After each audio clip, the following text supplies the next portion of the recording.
Welcome to the 30/30 Health Podcast. The following discussion is for education and entertainment. It is not intended to diagnose or treat disease. Please do not apply any of this information without first discussing it with your doctor. Here is your host, Dr. Ruiz. Hello everyone, super excited about today's show. My guest today is four-time undefeated boxing world champion, Laila Ali. Beyond her stellar boxing career, Laila is a best-selling author, TV personality, inspirational speaker, podcast host, and CEO of her own lifestyle brand. She has a passion for sharing her personal recipes, workout regimens, and family tips through her website, LailaAliLifestyle.com. Thank you for listening, and remember, if you enjoy the content, please leave a review on iTunes and tell your friends about the podcast. This is an awesome episode. I hope you enjoy the show.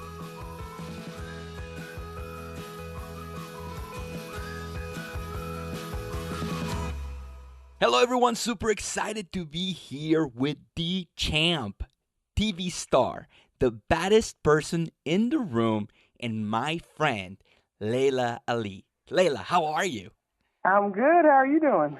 Well, just a little jittery. I've been planning this for a while, and because it's crazy, it's like, how does this kid that grew up in Mexico watching Chavez and watching, Golden Boy and big fan of boxing, how the fuck do we connect? How did I end up with Laila Ali on my contacts list? It's insane. Because you're great at what you do, and I try to work with people. I try to work with people who are excellent, and master their profession. So I'm honored to be able to work with you. Oh man, and it's such a privilege, and it's like you're the realest. Of all the people in this health space, I feel like I can tell you anything, and I really you've given me so much insight. But okay, before we begin in Truth 30/30 Health fashion, what is your hero story? Hero story? Yeah, When I was a hero or somebody else was a hero? No, when you are a hero, because you are such an inspiration. Well, when you ask me what my hero story is, there's so many I can think of. But let me go way back to the beginning. I would say when I was a little girl, and I remember always standing up for what I felt was right, and that was just an innate feeling inside of myself. Nobody had to teach me that. I maybe just from watching my parents and for them giving me the space to be me, so it all worked out well. But I remember just from the young age of 8 years old telling my dad I didn't want to be the same religion he was. He's Muslim, right? And I remember his face and him saying, well, you're only 8 years old. What do you know about religion? I said, Dad, I know it's not in my heart, right? So it sounded crazy to him at the time, and of course, I grew up and decided that that's what it was going to be. And then I remember wanting to become a professional boxer. When I first saw women's boxing on television when I was 18, I didn't know women boxed. I never thought about doing it before. I was a fighter. I had that fighting spirit, always had. Been in trouble in high school, elementary school for kind of sticking up for, I was always the good bully. Like if I saw somebody taking advantage of somebody or bullying someone, I would step in. So I would get in trouble for that a lot of times. But now I wanted to box professionally, and my dad, didn't like it. Of course, he tried to talk me out of it indirectly and told me how hard it was going to be and what's going to happen if you get knocked down or knocked out. And I said, well, the same thing that, I'm going to get back up just like you did, Dad. And finally he got really frustrated and was like, look, it's just not for women. It's too hard. It's tough. It's a man sport. And I didn't even get upset because I expected that from him, because he was just trying to protect me as his youngest daughter, the only one out of 9 of his children to become a boxer. And, I said, well, I respect how you feel, Dad, but I'm going to do it anyway. So, of course, he ended up supporting me because he had to. He knew he wasn't going to be able to talk me out of it. And then I remember when I won my first championship title, he came to me after the fight and he said, I was wrong. And he had tears in his eyes. And he said, you can box and women can fight, and I'm proud of you. And that to me was big because my dad is super strong-willed, strong-minded, very set in his ways, very hard-headed. He's Capricorn like me. It's like we're cut and dry with things, right? But then to have him kind of break him down and say I was wrong, and him as a older man, old school, to be able to, heighten his awareness about what women can do. You never can just say you can't do it because, He's the one that was always, nothing's impossible, right? But then he's telling his daughter, so he had a realization there. So that was my hero moment, to be able to teach the great Muhammad Ali something about life and people and women. So, and about his daughter. And the impact of your dad, like it's so funny. I was watching The Defiant Ones on HBO, and there's an appearance of your dad, knocking someone out. Like he has influenced everyone, like America, and to be talking to royalty right now, it's like so fucking humbling. But it's funny. I don't think of it that way. Well, I don't think of it that way.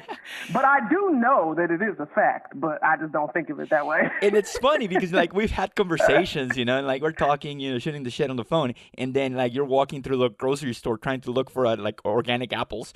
And exactly, that's what we do.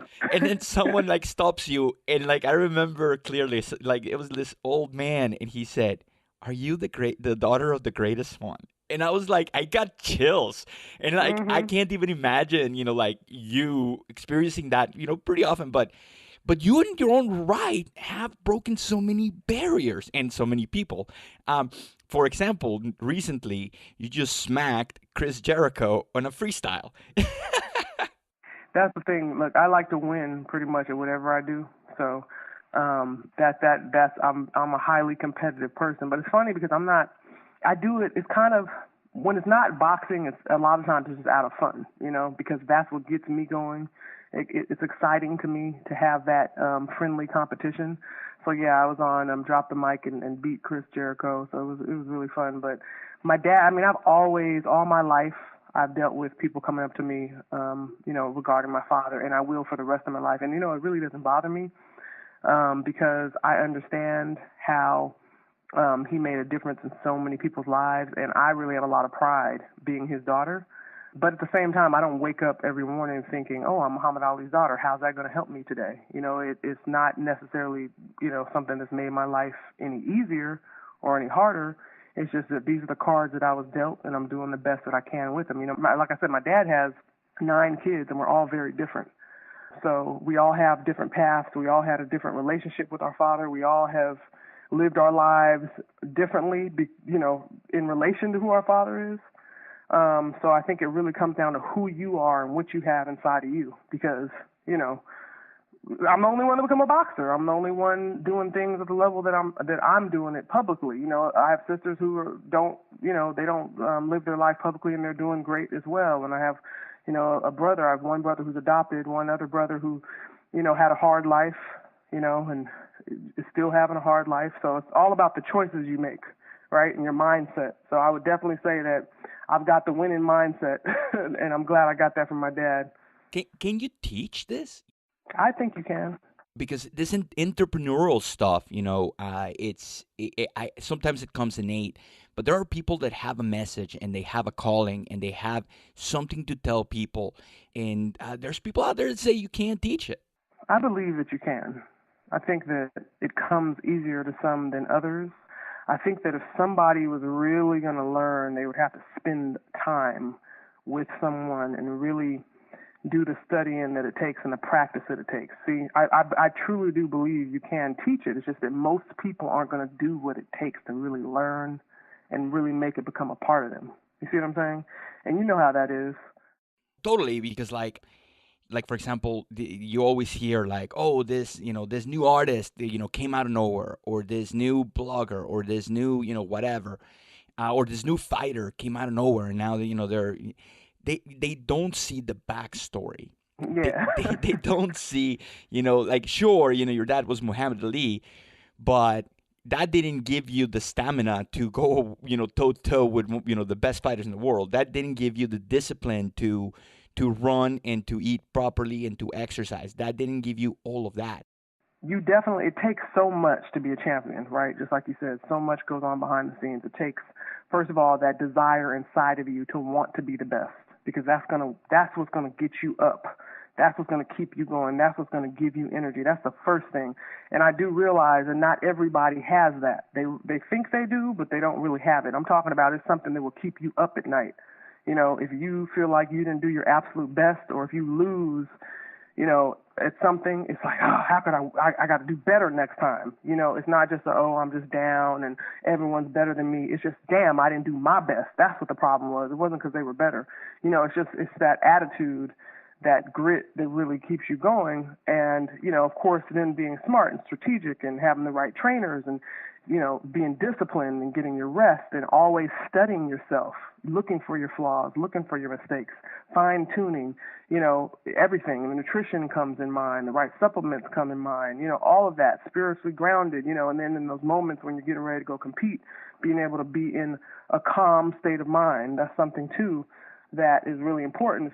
And then having faith is really important as well, because one thing I knew, no matter what, like every time before the fight, I was never even nervous.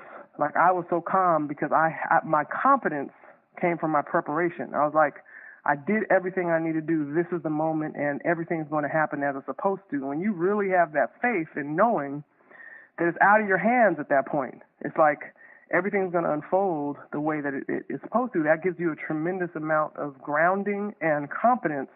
And then for me, I would say when it comes to boxing, what I had, what no one else had, is that Ali DNA. So that was my extra, that was like my superpower, because I was just like, shit, nobody can beat me. I did everything I was supposed to do, and I got that blood in my veins, and I really felt like it's written. Like, this is what it is. I have to joke and say that. Like, I don't have anything to do with this. It's written. Like, just like the Bible and the Quran and everything, that Laila Ali will not lose.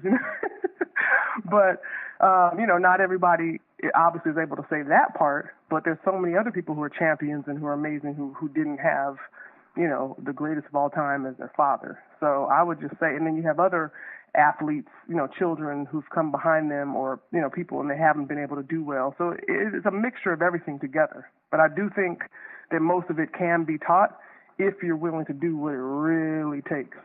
It's funny that what you just described, because like I remember I graduated from a tiny little school in Belle Glade, Florida, Glade Central High School, and I graduated like number 6 of my class. And I remember being in bed 2:00 in the morning thinking, how am I going to pay for college? And just like, what's the next step to become a doctor? I've always wanted to be a doctor, ever since I was 6, and I was constantly thinking, okay, so I'm good at studying or getting good grades, but that doesn't make me a doctor. What's the next step? And step by step, finding mentors, working long hours, studying, and preparing myself to become that. I live my life by saying everyone is replaceable. Everyone is replaceable. They might not do the job as well as you, but guess what? You basically just need a pulse and a warm body to do what you're doing. And if you live by that, you don't take anything for granted. You are going to push yourself. Dr. Alan Christensen says to me, because I was telling him, oh, I got this big presentation, I got, I'm going to be reaching a lot of people. And I was telling him, I feel nervous about it. And he says, listen, it was Mario Andretti said, if you're not nervous when you're driving, you're not driving fast enough.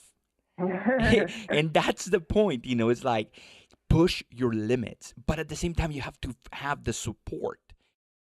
Yeah, I think it really comes down to the semantics of, what do we actually mean by nervous? Because, you can have butterflies and you can have anxiety, or you could have nerves. What is it that you're really feeling? Because you're going to feel something. Like I said before, I thought when I said I wasn't nervous, what I meant was I'm not worried.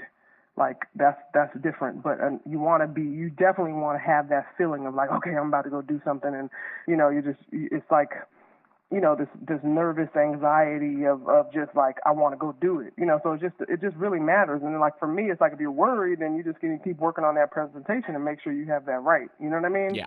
So it's just really, what does that mean? Because everybody means something different when they say nervous.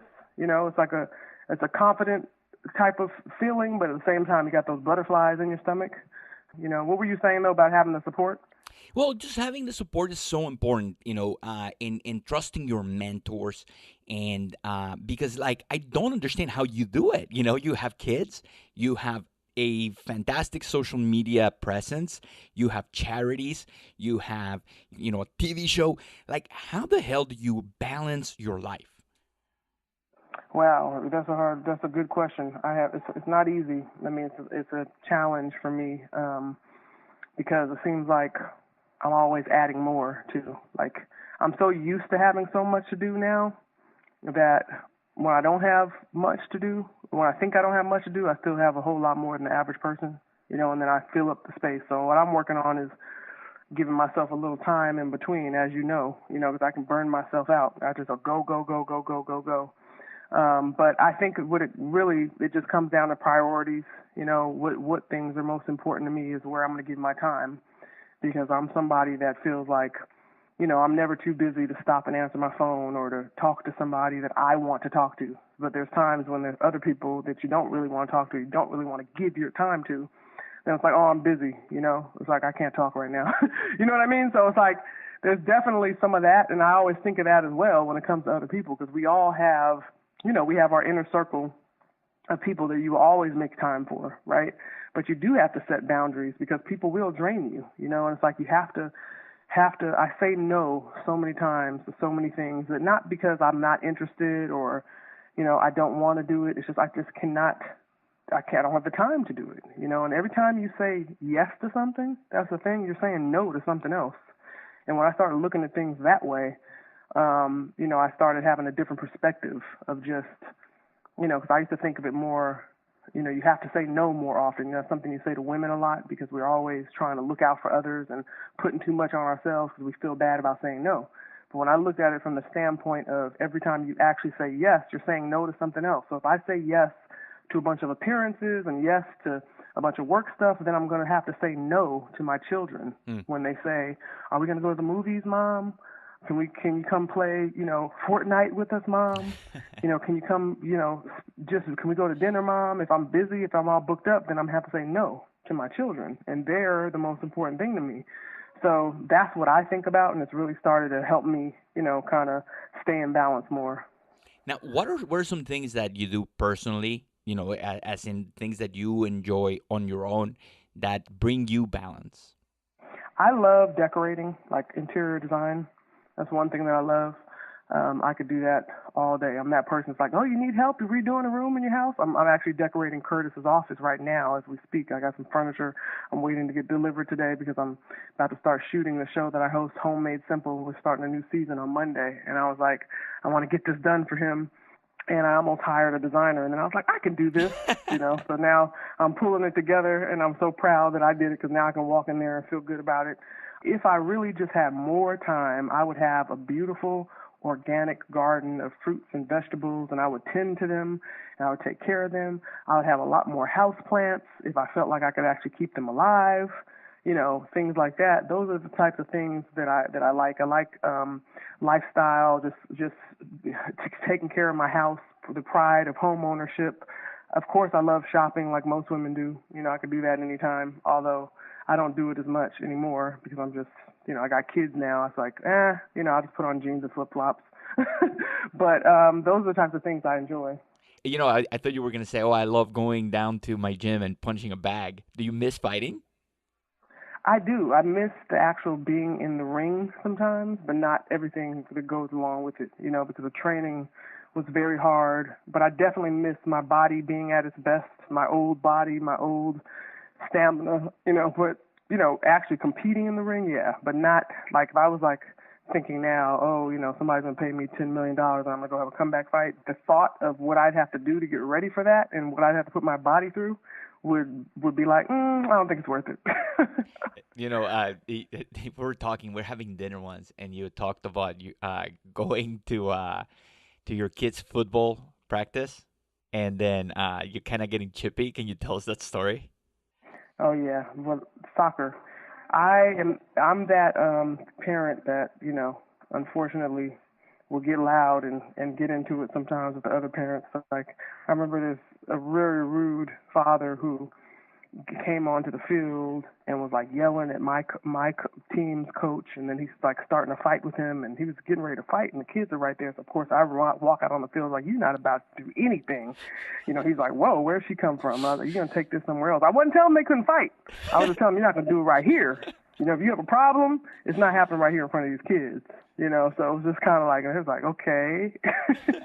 My husband wasn't there, but he's like, Layla, you cannot do that. You cannot keep getting involved with these men. I'm like, look, it was it just turned on. I didn't even think about it. Next thing I knew, I was out on the field. I couldn't even control myself. So I was like, you're not going to accidentally hurt my babies because you guys are fighting around these kids. So, yeah, but like I said, it's the same as when I was younger. Like, I won't start the trouble, but I definitely will get involved if I have to. I can just imagine you just like, putting your hair in a ponytail, taking your jewelry off. Okay, swing at me, thinking, I'll swing back. That's funny. I didn't actually have to do any of that. I just kind of, I think hair was down. It didn't even matter, you just go make it happen. Yeah. And it's so funny how that innate, competitiveness, just comes out, without even knowing it, or like no matter the circumstances, just comes out. In that moment, it was kind of just mama bear mode, So I definitely, that's always there. It'll always be there, no matter where I am, no matter who I'm with, no matter what I have on. I don't care if I'm at the coffee shop in line and I see somebody, taking advantage of somebody or being really rude. I'm probably going to say, you know what? You don't need to talk to her like that. That's just who I am. So. And you said something about your body and how you look great. I follow you on Insta. You look great. I know we've had this conversation before, but how do you keep in such good shape with doing all of the things that you're doing? Well, what I do is I really make it a habit to just work out on a regular basis. I like to work out in the morning. Sometimes I can't spend as much time as I want, so I'll do like a high intensity workout. And when you know what your best is, you're always going to compare yourself to that. So like when I'm talking about I'm not what I used to be, but we can all say that about ourselves most of the time. But when I was a high level elite athlete, I was training 3 times a day. That's what I basically did for a living. So, of course, I'm not going to be able to maintain that. I don't have the time that it takes to maintain that. It's not necessary anymore. And when I was doing it, I wasn't doing it for the look. I was doing it for the performance. So, of course, I miss that. But, I have to accept who I am now and what I can do now and what's best for this situation. So that's what I've been able to do. But I do like that I'm always going to stay striving for my best because I know what that is, so, but at the same time, love and accept myself as I am now. But I do have a picture in my mind of me. It's not anybody else, it's not trying to be like anyone else. It's trying to be the best version of myself. And that's what I encourage other people to do as well. And it gets so difficult, because with social media and with all of the pressures that we have, I do see a lot of women that are, in my practice, that are striving to be something that really is not healthy, like that no boobs and no butt, kind of look, instead of like focusing on being the skinniest you can be, why not focus on the strongest you can be? Right. Well, that's definitely my focus. It just goes down to, people need to be leaders more than followers. It's like, don't let society tell you how you should look, because it's like, okay, let's just say you get down to that skinny, no butt look or whatever it is you want, and then all of a sudden, like we're going through now, the fad changes and now people are getting butt injections and butt implants, and now you got to go run and do that, and then when that changes, you're going to have to go take your butt implant out, and then you're going to have a loose skin and flat butt again, and then you got to do something that it's like, stop, just focus on being as healthy as you can be. There's things that you can do to your body. There's ways that you can chisel your body through working out or things like that. If it's that important to you, then you just come up with a plan and then be the best that you can be, because all that stuff doesn't really matter. And at the end of the day, say you find out you get sick or you get cancer or something like that tomorrow. Is any of that body image stuff really going to matter anymore? No. What's most important is that you're healthy. So for me, that's what my focus is, because when you're doing all the things you need to do to be healthy, which can be a big chore on its own nowadays with all the toxins and all of the environmental stuff and the foods that we're being provided to eat and all of this kind of thing, it's just like that's hard enough, because even the healthiest people, we're still constantly working at it. So you can imagine those that aren't even thinking about their health, how much they have to do. So if you really start focusing on that, you're not going to have time to be worried about all that other stuff. And the good side effect is that, you will look good. You will have bright, beautiful skin. You will lose excess fat. All those things will start happening when you start giving your body what it needs. And especially within my community, the Latin American community, we don't even know what healthy is anymore. We might be so busy, going to work and become, busy, and we end up going to fast food places, and we forget about traditional cooking, and we forget about traditional habits, like eating. Like I remember living in Mexico and going to the marketplace and getting, vegetables and fruits and meat and everything the day of the meal. And now, we continue to go backwards because of technology, because now we can buy frozen things, because now we can order Uber Eats and get whatever the hell we want. Yeah. Well, it's the same in the African American community, and that's why I have made it a passion for myself. Even when I'm saying, I'm trying to teach African American people, it's really all people. But anytime your people see you, they know it's for them. So for me, I'm constantly trying to provide them with information and easy ways to incorporate healthy eating into their lifestyle. But yeah, it makes it harder when everything that's being promoted and sold to us is stuff we can't, eat. It's not good for us. So I think that if people would just start cooking at home more often and paying attention to labels and things like that, then it makes everything much easier. It sounds overwhelming, but it's not, because you think about whole foods, you think about some chicken, maybe even some vegetables or some sweet potato, and depending on what style of eating you are, if you're vegetarian or paleo or whatever the case may be.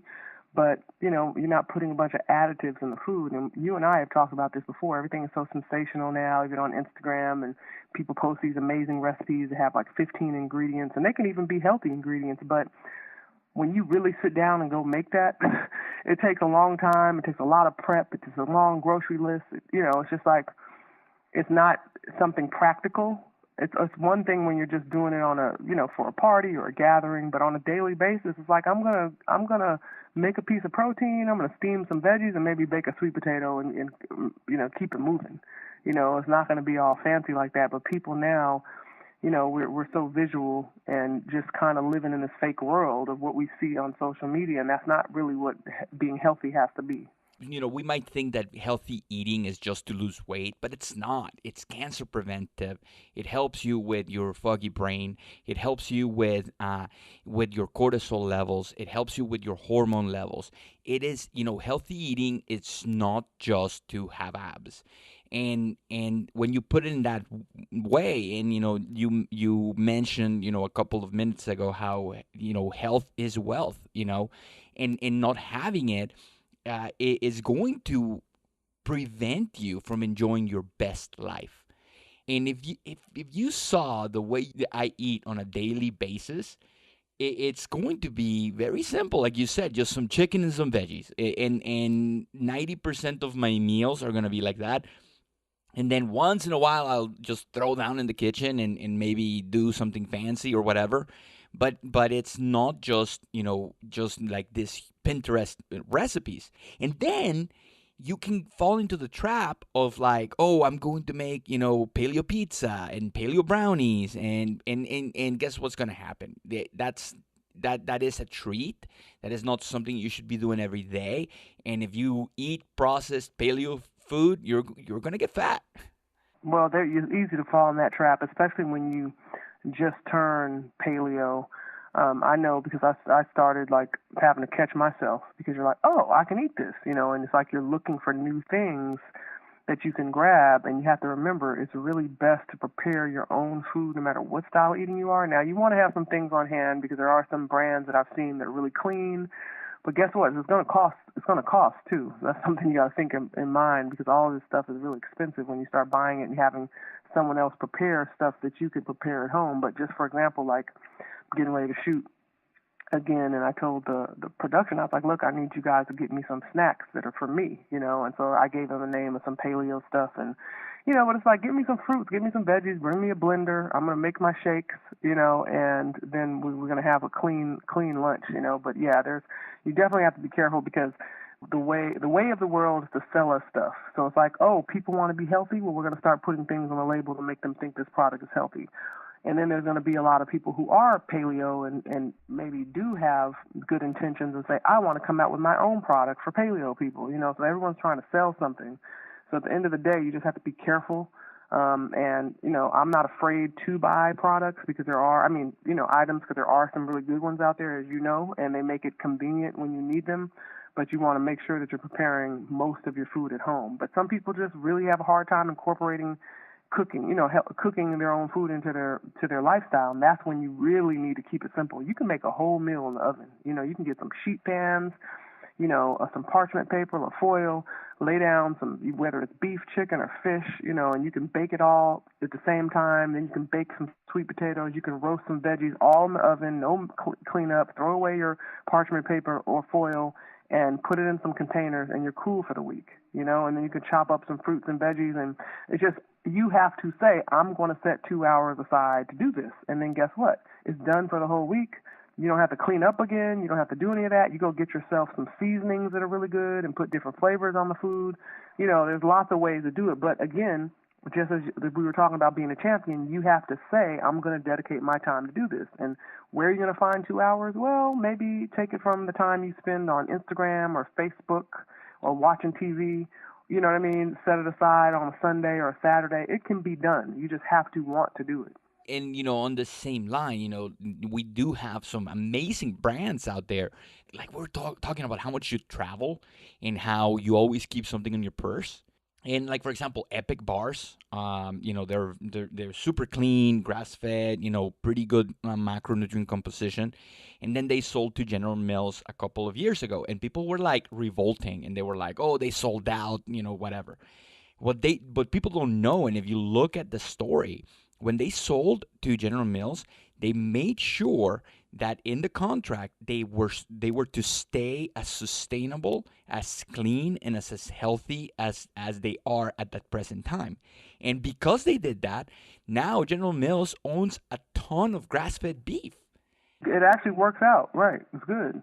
Yeah, we changed the world, and General Mills got interested in this brand because they were booming, because people want to be healthy.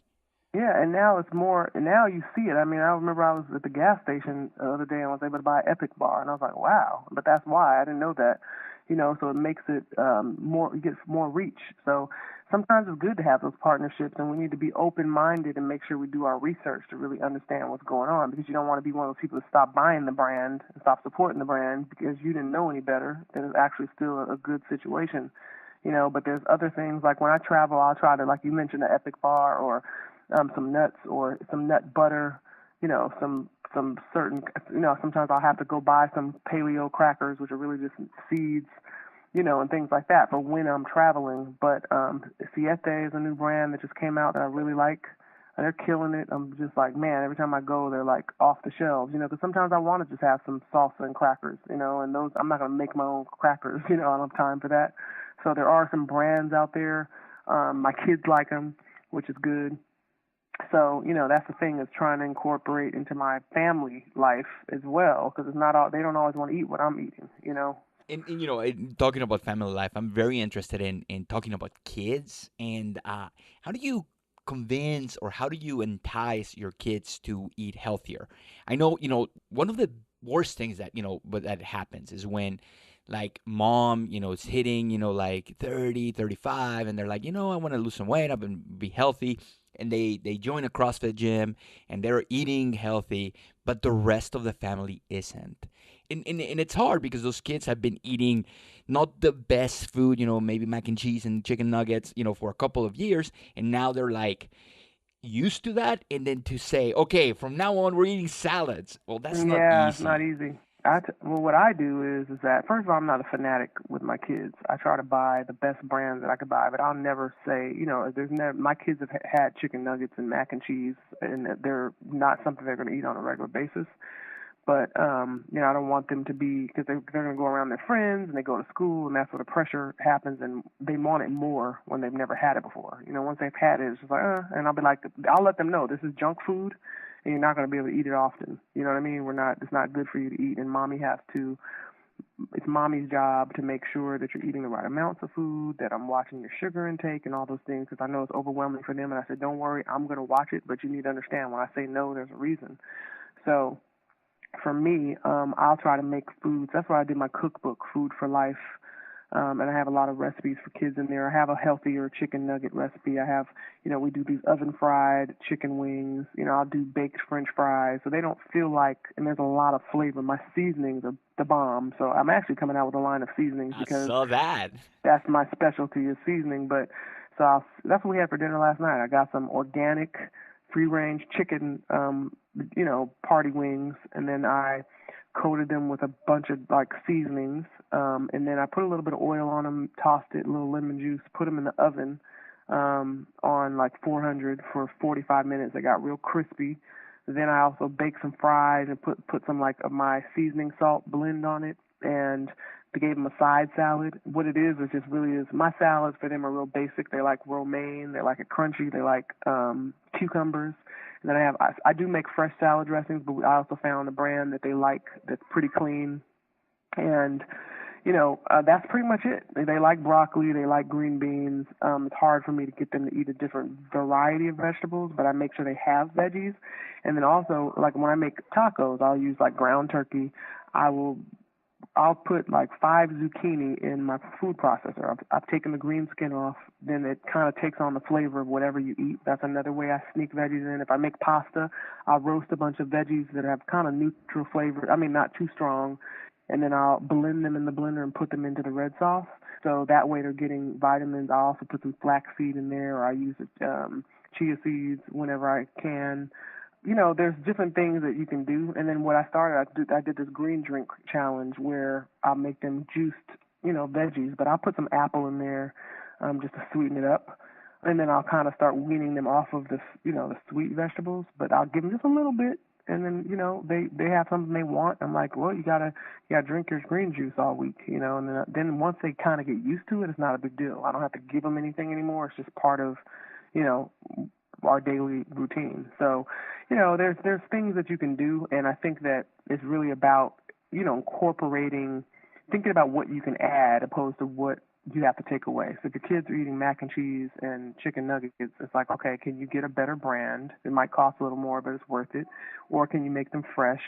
Then can you get them to eat some sort of vegetable to go along with it? Or can you start your own green juice challenge? And there's lots of different qualities of juice, right? But even if you start with something like Suja, is that how you pronounce it? Suja. They sell it in the store now. It's organic. Obviously, it's not going to be as fresh as if you make it yourself or if you get it the same day, but it's better than nothing, and you're not going to invest so much money. And it's something that you can have that's not going to go bad right away. And that's a start, So if you just don't want to be a fanatic about things and be like, oh, that's not the best. Okay, but it's better than what you're doing now, and it's a way to get started. So, you know what I mean? Just get something going, but you got to start the habits, young. And sometimes you will have to bribe children. I had to do that with mine. I had to say, okay, my son's like, I want, a new phone case. And I'm like, okay, well, what are you going to do? What are you going to do that I want you to do? And then it's like, okay, fine, that's nothing. I'll drink the green juice, And then the next thing I know, it's like part of the routine. And that's the thing, most of my patients, the hardest thing to do, it's easy to give you a supplement. It's easy to give you, medication. It's easy to, to just, or say something. What's difficult is actually creating new habits. And it takes a while, to go to bed early. It takes a while to have, mindfulness practice or doing meditation. It takes a while to break habits. And that's in the end, that's going to give you the most return on investment rather than taking this extra pill for this and this extra capsule for that. But, you have to start somewhere. Yeah, it has to become a lifestyle, and it took me many years as a boxer. I mean, but I had to first had to have this motivation and desire. My motivation was to become a champion. I wasn't like, oh, I just want to work out 3 times a day. Oh, I just want to move to Las Vegas to work with the best trainers and, uproot my whole life. And then I want to get up at 5 a.m. at the crack of dawn in the desert when it's windy outside and go run at high altitude just because I want to lose weight. It's not going to do that. It was like, I felt this is what I have to do to be a champion. So if you're someone who's sick, or if you're someone who wants to prevent yourself from getting sick, or you saw somebody else, go through cancer or something like that, and it really put a fire under you, it's like that should be what you wake up and think about every day. That should be the reason that you don't eat, wheat, or you don't do these things that you feel like are bad for your health. At the end of the day, because, when it's just vanity reasons, it's not enough. You're going to be like, whatever, I can start next week. But, tomorrow is not promised when it comes to our life and when it comes to our health. So we have to live the best life possible. And trust me, I have to remind myself sometimes, and like I said, I'm not a fanatic, so I'll have my cheat day where I'm like, okay, I'm going to go get a glazed donut, and I'm going to be okay with it, You can't beat yourself up. Yeah, exactly. There's enough people beating us up already. Yeah, but I'm not going to do it on a regular basis. I'm not going to bring them in my house. I'm not going to, have a whole 12-pack, because then I'm setting myself up for failure because I already know what my weaknesses are, So you have to be smart. And you have to just put your foot down at some point and say, this is, because I've seen it before. I've seen the 400-pound, 500-pound people, when you turn around, they've lost all their weight. It's like, what woke up inside of them that made them get down day after day after day? It's not easy to lose 20 pounds, 30 pounds, 40 pounds, 50, 100, 200, 300 pounds. So what woke them up and made them do it? But it can be done, so it's just like, you have to have that inner strength inside of you, and you have to have that will and determination inside of you. And unfortunately, most people don't have it. And that's where, we have to take a long, hard look in the mirror and say, what's really important to me? Is it really important to me to just be able to sit down and just shove food in my mouth, and eat whatever I want and then feel bad about it later and then have bad health later?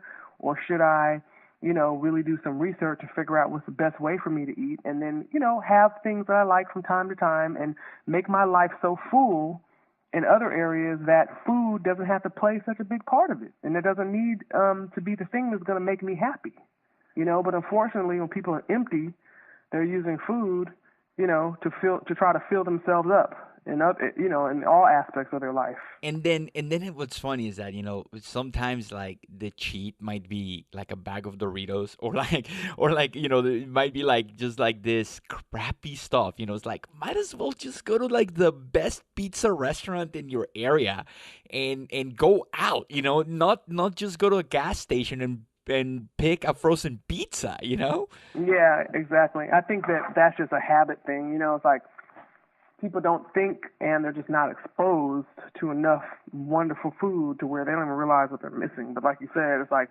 take the time to plan that cheat meal, Yeah.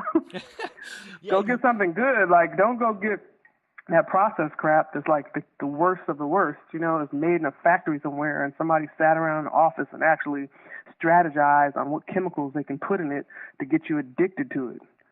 Yeah, it's like saying something like, instead of like wasting your cheat on like some frozen treat, why not wait for like Thanksgiving or Christmas and then go to your grandpa's house and have like some homemade cookies or something like that, Yeah.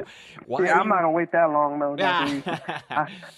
I'm not gonna wait till the holidays. You make it sound so far off. I'm gonna do that too, but I know what you mean. I just, like I said, I like to meet people where they are. So if I met this man on the airplane once, and he was 400 pounds, and he had to have the, what do you call it, when they give him the extra seat belt, to extend it. And we were talking, and he started talking about his weight and how much he's been trying and how it's been so hard. And I talked to him the whole flight. And I remember on getting off the flight, I said, so what are you about to go get right now to eat? He said, I'm going to go to McDonald's, and I'm going to get, he was just being honest. He said, I'm probably going to get a supersized meal with 2 quarter-pounders, a large fry, and a supersized drink, And I said, well, why don't you go and get a small fry with your meal and a medium drink, So go, it's too overwhelming for him to just stop. So it's like, just go start cutting out some of those calories, still having the food he wants, but just have a little bit less fries, a little bit less drink, start chipping away at it, continually do that. Then the next time you go, maybe have 1 quarter pounder, and medium fries and drink, and it's like, you're going to start cutting out those calories, and then think about, what can you add to that to add some nutrition? Can you have a big green salad before you have that other meal? He's like, yeah, I think I could do that. I'm not saying not to have your McDonald's, but just go have a big green salad and then see how you feel. And then it'll probably make it easier to start eating less of that other stuff. Start crowding that stuff out. Sometimes some people have to take a different approach when they feel like, a lot of people have emotional issues and they're attached to this food and things like that. But I didn't know this man, so I said this was a good start for him. And he reached out to me on Facebook and told me he had lost 100 pounds, and, he was still working towards his goal and healthier, and his blood pressure was going down and all these things. And this is just by making small changes, by adding something opposed to thinking, I got to stop this and I got to stop that. It's like, if you can, of course, the best way is the fast track if you can do that.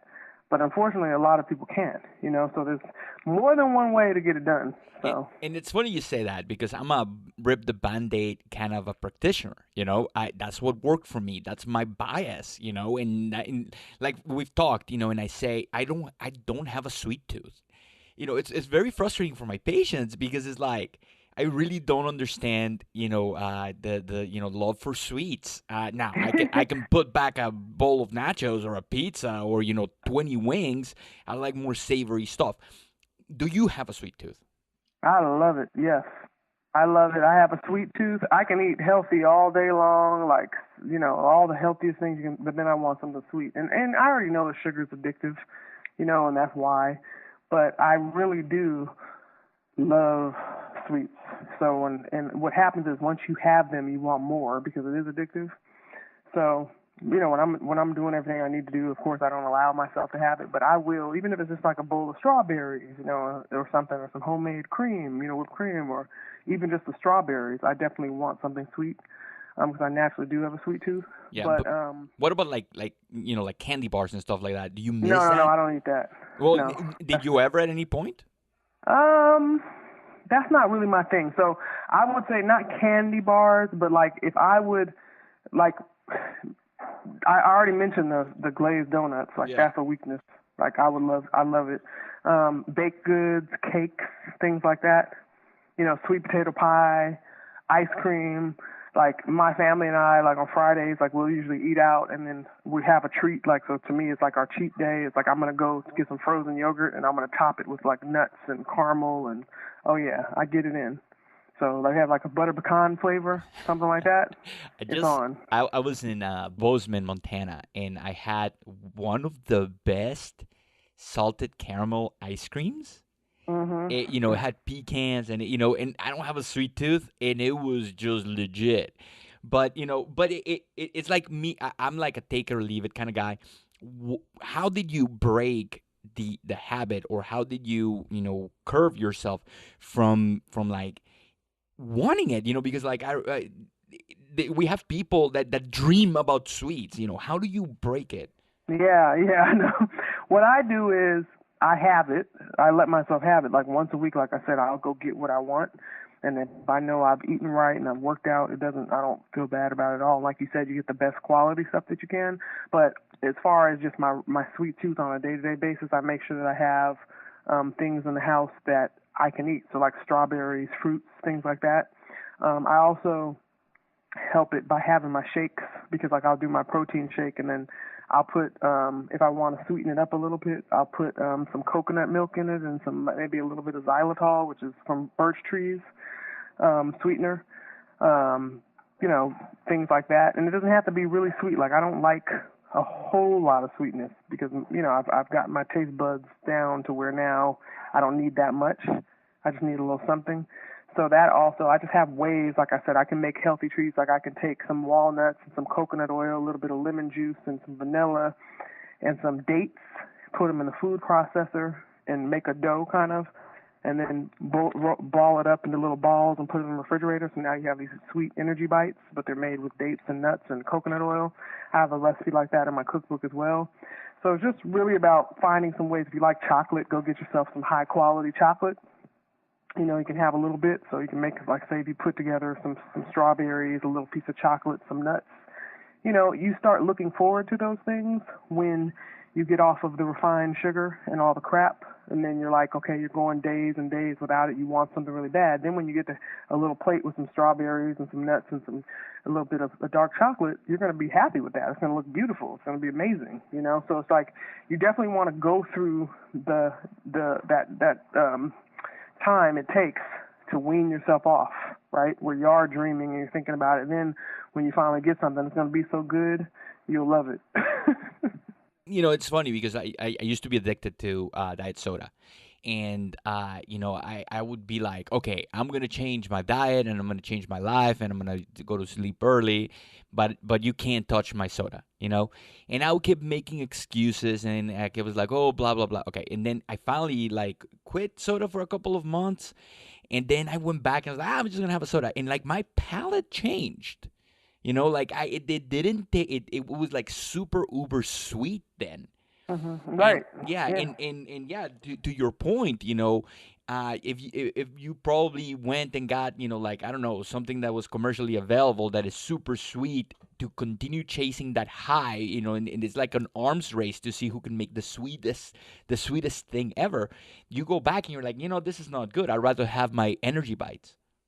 Yeah, it's amazing how, you know, we can become addicted to all that crap. And like you said, like I used to drink soda too, and I can never drink like a Coke anymore. It's just so sweet. It's so sweet that it just tastes disgusting, you know? So you want to, it can happen, and that's why I tell people, like even people who go, like, say, to Starbucks and you order an iced vanilla latte and they put like 6 pumps of syrup in there. I'm telling my friends that, you know, I'm like, ask for 5 pumps. And then next week ask for 4 pumps. And then the following week ask for 3 pumps. And then ask for 2 pumps. And then 1 pump. And then no pumps. And you actually, your taste buds will start changing. You know, so it's like you don't have to be drastic. You know, it's just that you can give your body the time to catch up and just start slow. So, and that's what I would say to people who just feel like they can't do it. They always fail. It's like, slow down a little bit. You know, this is super fascinating conversation. We could talk for 2 hours, but the point is that we're trying to help people, and there's different approaches for different people. There are things that are going to resonate with some people that I cannot. You know, I don't have kids. I don't travel as much as you do, and you know, we need to open up the discussion. Because no one knows in the end, and it's frustrating because, you know, people want, you know, one person to have all the answers or one book to have all the answers. But in reality, it's like this approach, like the rainbow. There's not one color that stands out the most. We need to, you know, have like this ability to see what's working for others and maybe try it out for 30 days. And if it doesn't work, move on. I think so. I just think, like I said, no matter what it is that you're trying to do, if you think more about what you can incorporate into your life opposed to what needs to be taken away, these are for people who are just really having a hard time. You know, it's like, I think it just makes it easier and not be having the all or nothing attitude. Give yourself time to, you know, make the changes and focus on, you know, new things. Like, I'm going to drink more water. I'm going to get more sleep. And this is my focus for the week until it becomes a habit. You know, it's like, I know now that I need to drink water because I get so thirsty, you know, and the first thing I'm like, oh, I need some water. You know, when you get used to what it feels like to feel hydrated, then you're going to notice when you become dehydrated. You know, but before then, you know, before I started boxing and I was young and I was a teenager, I didn't even realize I wasn't drinking water, and I didn't even think I was dehydrated because I'm busy drinking sodas and things like that dehydrate you even more.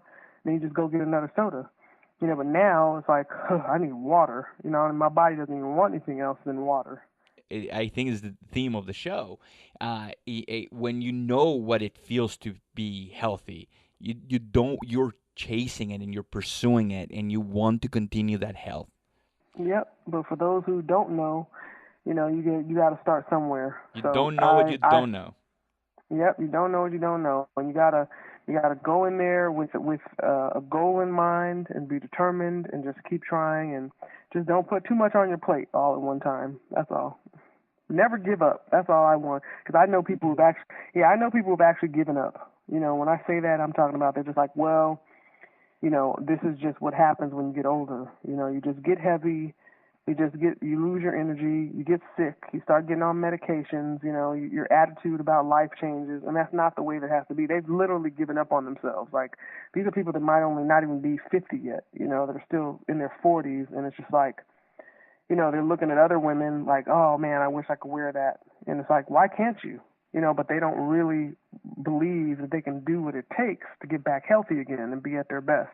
So they give up, and that's what's really sad to me. So I'd rather be someone who's like, I'm paleo, and then I see him again, I'm keto, and then it's like, I'm vegetarian, I'm vegan, and I'm like, really, you're flip-flopping back and forth? But I don't care. At least you're trying. At least you're doing something. At least you're motivated and inspired to try something new. I'd rather be that than you're just not doing anything at all.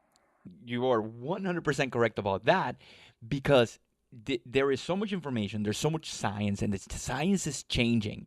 And I really hate when like health experts change their position and like the following like starts like yelling at them and getting mad at them. Oh, I thought you said that this. Well, if the evidence is changing, you know, they're not flip-flopping. They're trying to be the best person they can be. Exactly. You know, and I know that for a fact personally, because I have changed my opinion on things. You know, like I used to think that you needed a bunch of supplements to be healthy, and the more I look at the data and the more I look at the science, you know, you do need some supplements because our food supply is so depleted, and we need high quality supplements. But you don't need to take 50 supplements per day. Yeah, you want to get to where you don't need them. You know, you want to supplement what you need to supplement, and you may need more at one time than other. Then you get on track, you don't need anymore. And that's the thing. It's like people are so judgmental and always want to have something to say, and they don't think. It's just common sense.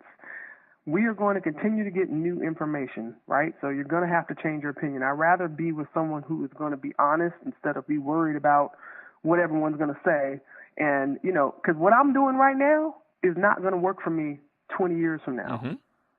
My body's going to change. My needs are going to change. I'm going to need to tweak certain things. I can't do the same thing and eat the same way that I ate back when I was fighting. I'm healthier now than I was back then because of the information that I have. You know, I was real basic back then, you know, and it's just like, okay, I'm eating oatmeal for breakfast and I'm having steak and potato. You know, it was just certain like kind of old school things, and, you know, I have my supplements and things like that, but I know much more now. So it's like if I was going to be the same way and go, no, this is it. This is what worked for me when I was a champion. You know, it's like it's not going to happen. So the thing is, people need to be more open-minded, but at the same time, I'm just glad that I have my own intuition, my own common sense, because I'm going to balance things out. I told you that when I started working with you. Remember, I was like, look, I'm not going to do everything you tell me. Yeah. This is just what it is. I'm going to listen to what you have to say. I'm going to be like, okay, this is what I can do. And then I might, you know, need to ease into certain things. And I'm like, oh, you're right. I think I'm going to try that now. And I don't have an ego about it. You know, I'm like, you're right. I'm going to go ahead and do this, you know, but that's just who I am. Like, I'm never going to feel like I can't listen to my body. And, you know, sometimes I move into things slow. Sometimes I'm like, no, I'm going to do this. I'm not going to do that. You know, I take a little information from here and there, and I do what works for me, because everything doesn't work for everybody, you know. So it's just, you have to listen to your body. And, of course, get yourself someone who's a good mentor, practitioner, whatever you want to call that person, that can help guide you. But at the same time, you know, because otherwise I don't ever want to feel like I have to do everything someone else tells me. If that person goes away, then what? You know, because I have this big thing of wanting to be in control of my own life, in control of my own destiny. And I have to be educated myself. I have to be able to listen to myself and my own intuition, how my body feels. Otherwise, I'm always going to be trying to latch on to somebody and tell me what I'm supposed to do 100% of everything. It's like, no, give me, you know, 80% of the information. I'm going to figure out some other things on my own and try some things on my own, because I trust myself and my body. You know, but again, I understand that I have more information and experience than a lot of people do. So for those that don't, then, you know, they have to kind of, like I said, follow the guidance more, but always listen to your own body. And when Laila Ali says she's going to do something, she fucking does it. So that too, you know, it's like you're like, okay, I'm not ready for that. And if I throw it at you, you know, you're not going to do it. Mm-mm. But when I said, okay, when you come to me and say, okay, I'm ready for the next step, okay, we're going to do this, boom, done. Right. I'm ready to do it. I'm ready to commit to it. Yeah, because sometimes it's just too overwhelming. It's just like if I feel too overwhelmed, I know from the past that it's not going to be good. So I'm like, okay, let me ease in. Let me try, this, that, and the other. And then when the time is right, I'm gonna ask, and we're gonna go for it. So that's just kind of how I do things, and I'm okay with, it's just what it is, my body. So I'm like, this is what's happening. So, and that's why we're working together, because you respect that, you're good at what you do, you know what you know, but at the same time, you respect me, my space, and my approach to things as well. So that's great. So are you ready for the flash round? Flash round? Yeah, I'm gonna ask you 4 questions. Okay. So, what song pumps you up? What song pumps me up? There's so many. I would say one of my songs that I love on my workout list when I'm starting to get tired and I need that extra push. It's E40, Go Hard or Go Home.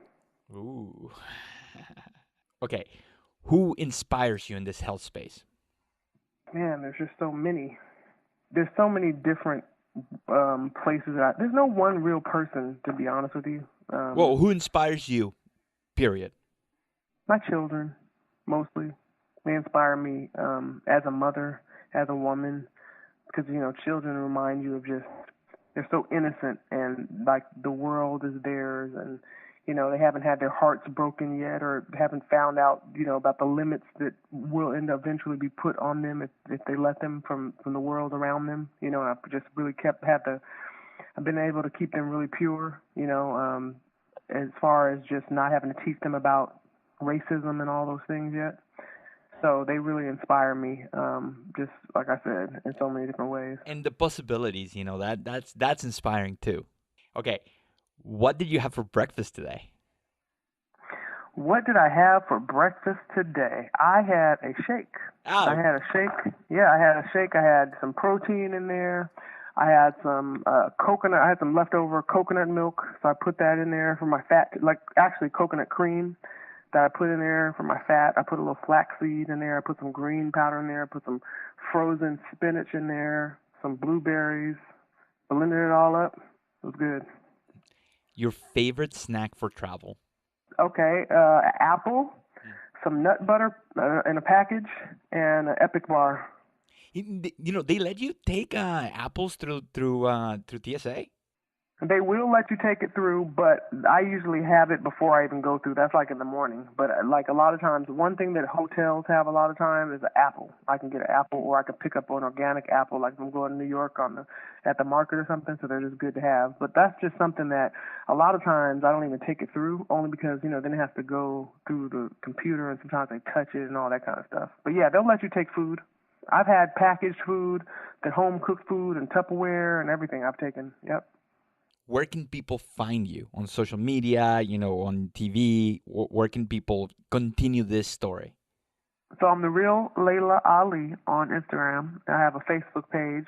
I also have my Laila Ali Lifestyle.com website, blog.